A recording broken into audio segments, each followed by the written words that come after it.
We then get to go into the second part, which is now Citra and Rowan are separated. And a little bit more on Citra and Rowan. When they first meet, I liked how Rowan and other people show or say that Citra is a pretty girl. I like to know how my characters look like. I don't like the when characters are like, I'm not very attractive, I'm not very pretty, but they are pretty, they are attractive. They just say that. Like, I absolutely hate that. And another reason why I don't read YA anymore, I like it when my characters know that they are attractive. I think everybody has attractive features onto them. When I hear characters say, "Oh no, I'm not attractive. I'm not attractive." It just makes me, it irks me. It's now one of my most hated things in books. I guess it's okay to be attractive. There's nothing wrong with it. And not that. It's okay to it's okay to have a pretty character. It's not going to kill you. It's not going to make the story better or worse.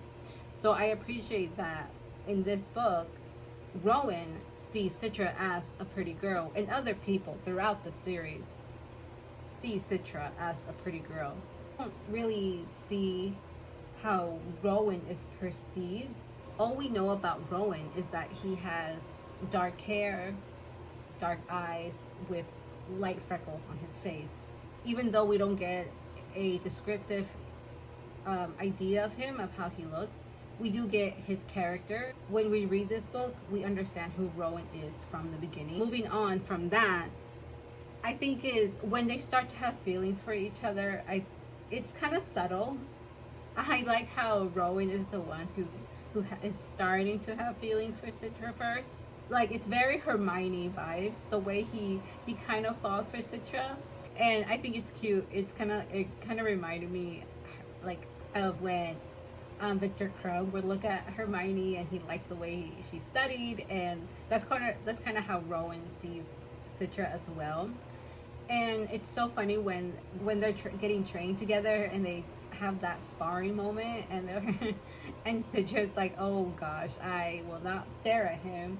Do not stare at me, because I will not stare at you." I think that was pretty cute. And when they come back from that convention with the Scythes, and after they learn that they will have to glean, the loser will be gleaned.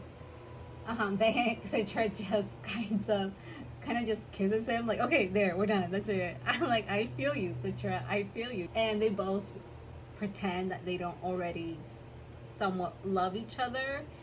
And at first, I believed it. I believed that they were not in love with each other.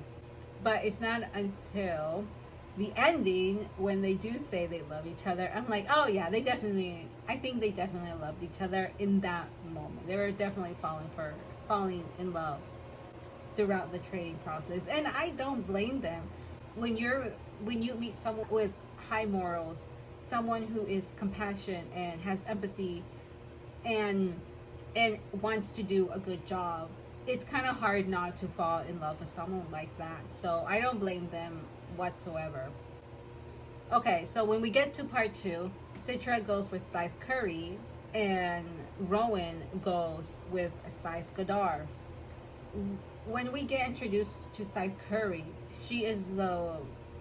we get to know her by her journal entries in the beginning, and she gives some insights on how the Scythum works. I was with Citra with what she thought of Scythe Curry, of that Scythe Curry hated Citra, and it kind of goes back to that teenager mindset that an adult is mean to you, so they don't like you.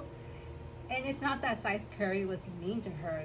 Scythe Curry's job as a Scythe, she's supposed to test your character, and that's what she did to Citra.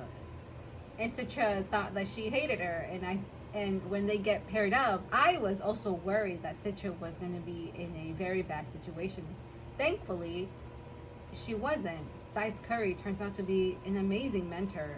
She is rough, and I didn't like the fact that she made Citra bow down to her in front of a lot of people publicly. I would not want to humiliate someone like that, but Scythe Curry also made a point of, this is just who I present myself to the public. Yeah, I guess I went too far. She didn't say, I don't think she said sorry, but she does admit that, oh, well, yeah, I mean, this is just who I am. Which is, fine. She's over 100 years old. I don't blame her for not apologizing for who she is and how she runs things. And to a teenager, nevertheless. So, I like how Scythe Curry teaches Citra a lot about patience, to use her intuition, to be observant of other people. The way Scythe Curry, that's how Scythe Curry gleans. It's sort of intuition for her. I don't approve of that sort of gleaning. I think it's irresponsible to glean that way. So I'm glad that Citra kind of calls her out. And when Citra becomes a Scythe, she definitely goes the other direction of that. I really, really, really like the way Scythe Anastasia gleans. So we get to know Scythe Curry a lot more. And I think she's an amazing mentor, and she becomes a guardian to Citra, which I think that's what Citra needed. She needed Faraday's teachings, but she needed Scythe Curry's guidance. And I think they paired up really nice. So they paired up really nicely. When we get to Rowan, again, Rowan gets the end of the stick and goes with Gadar. Scythe Gadar wanted both Citra and Rowan so they can compete each other. He wanted to see them fight.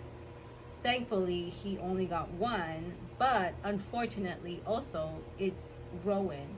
Rowan, who is kind and a little introverted. And for him to be with Gadar, it's so unfair.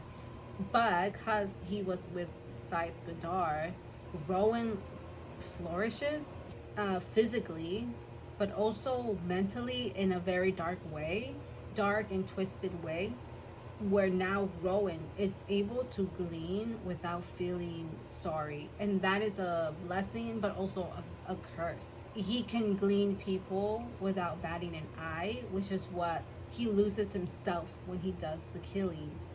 He now needs to do it. Scythe Gadar definitely turned him into a killer. And that is, it's so sad. And the way he gets jumped, he gets initiated into Scythe Gadar's crew is very, I was upset. I was so scared for Rowan. I was shocked.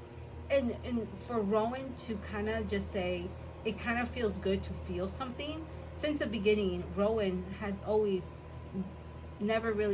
kind of empty. One of the reasons why he likes the art museum is because art was able to give him a sense of feeling, especially growing up with no parental guidance, unlike Citra, who did grow up with a loving family and is very assured of herself, or as assured a teenager can be. When Rowan feels something, he appreciates it, and he felt something when his nanites are toned down, and he learns to appreciate that pain, which as an adult now you don't appreciate the pain until it pays off. And that's sort of what Rowan experienced. He now has a sense of self that he's not proud of, but he's also not ashamed of. He changes. He becomes self-assured in a way that he wasn't before. I don't think Scythe Faraday could have given him this self-assurance the way Scythe Gadar could have given it. We also get how Citra definitely turns detective here, while Rowan does not. Citra starts questioning a lot of things in the Scythedom.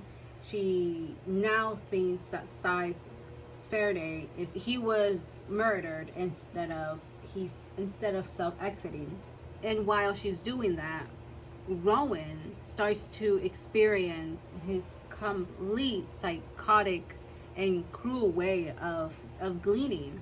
When listening to the audio, Scythe Gadar is quite charming. I really like Scythe Gadar's character.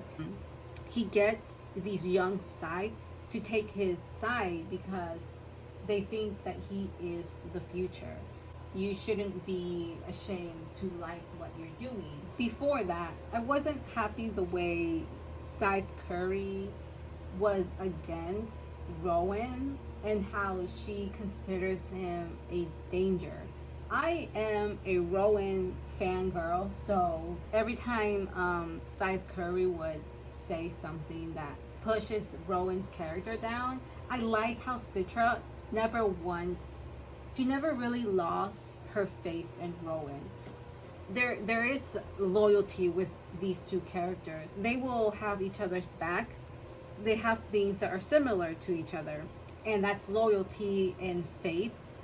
And they spend so much time together. Obviously, they know each other. So every time Scythe Curry would say something that would put doubt in Citra's mind, I'm glad that Citra, she would consider it, of course, but she would also reject it, and she would have faith in Rowan. And I'm like, yeah, Citra, have faith in your man.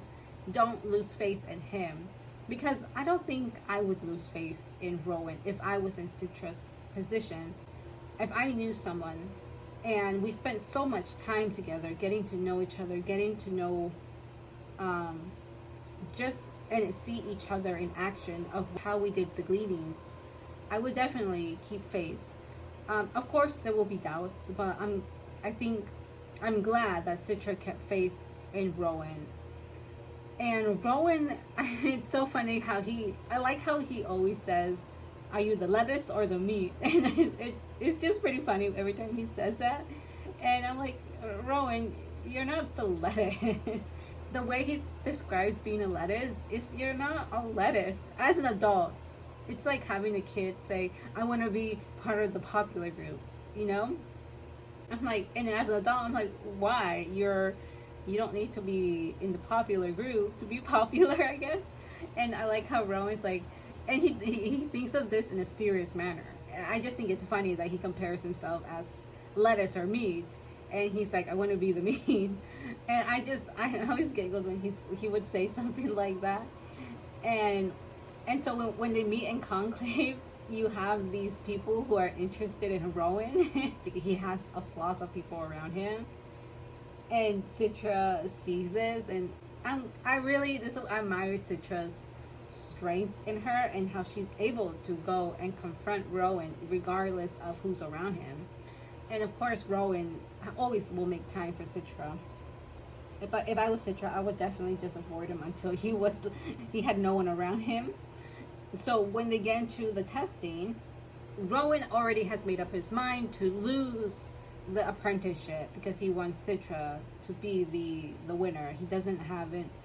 He thinks about winning, but he also doesn't want to win if it means that Citra will need to be gleaned. He doesn't want that. And he's pretty sturdy in his decision. There are moments where he kind of teeter-tatters, but in the end, he is committed. I like how Citra figures that out quite quickly. I like how she also kind of lets him have the win, or about to let him win in the fighting, because Citra will not win without it being fair. And the way she's like, oh, I know you, Rowan. I know exactly what you're doing, and I'm not gonna let you do that to yourself. And it's so nice to have Citra on his side. No one besides Scythe Faraday, no one else is in Tiger, but I don't know that until book 2. But for right now, no one really is on his side. So having Citra being on his side it's so great. It really makes me happy. Rowan sees that Citra will not go down easy and snaps her neck. It didn't shock me that he would do something. He will go that far to protect her. Rowan will do whatever it takes to protect Citra. That's just who Rowan is. And when Citra wakes up, it's nice to know that she also thinks the same. She is doubtful and she wants to know his reaction of when he snapped her neck. But she's like, no, absolutely not. Rowan did that on purpose. I know why he did that. I like their commitment to each other. I don't have patience for characters who lose faith in each other. I don't think I was ever into drama that way. It's okay to have characters have faith in each other. It doesn't diminish the story. It doesn't make it boring. It makes it, to me, it makes me want to continue as a person to have faith in other people as well. And not in a naive way, but in a loyal way. You know, I know this person. I'm going to continue to have faith. I really like how Citra is still pretty much loyal and faithful to Rowan when it comes to his motivations.